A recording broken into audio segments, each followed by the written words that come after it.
I didn't believe in demons, not then, not at first. But belief has nothing to do with reality and reality. Well, it has claws. It all started with David. My fiancée Debbie's little brother was just a kid, sweet and shy. He wouldn't hurt a fly. So when he started talking about the man with the black eyes who came to him at night, we all thought it was just nightmares. That was until the scratches started appearing on his body, long, jagged lines, as though some invisible hand had raked its claws down his back. I remember the night I first saw it for myself. David had woken up screaming, his voice high-pitched and raw. Debbie and I ran to his room, only to find him cowering in the corner, his eyes wide and staring at something we couldn't see. He pointed a trembling finger at the shadows in the corner of the room. "He's here," David whispered. "He says he's going to take me." I swear to God, I felt the air change. It was heavy, oppressive, like the room was sinking under some unseen weight. And then the scratching on the walls started, long, deliberate strokes, echoing in the silence. But there was nothing there. Nothing. We called in priests, counselors, anyone who might be able to help. But it was Ed and Lorraine Warren who gave us an answer. They said David was possessed. I wanted to laugh in their faces. Possession? In the 20th century? But after what I'd seen, what we'd all seen, I was desperate enough to listen. The exorcisms were something out of a nightmare. David would thrash and scream, his voice not his own.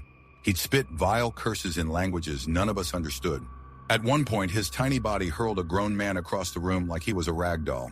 But the worst part was the laughter, that deep, guttural laugh that seemed to come from everywhere and nowhere at once. It wasn't David laughing. It couldn't have been. One night during the final exorcism, I did something I'll regret for the rest of my life. David was writhing on the bed, his face twisted in pain. And that voice, the demon's voice, was mocking us all, daring us to stop it. "Leave him alone," I screamed. "Take me instead, you coward. I'm the one you want." The room went silent. Dead silent. David stopped moving, his chest heaving as he gasped for breath.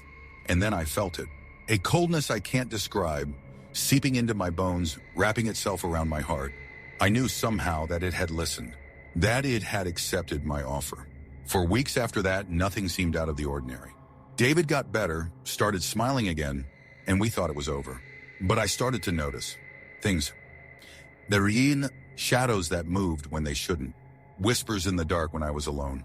And the anger, God, the anger.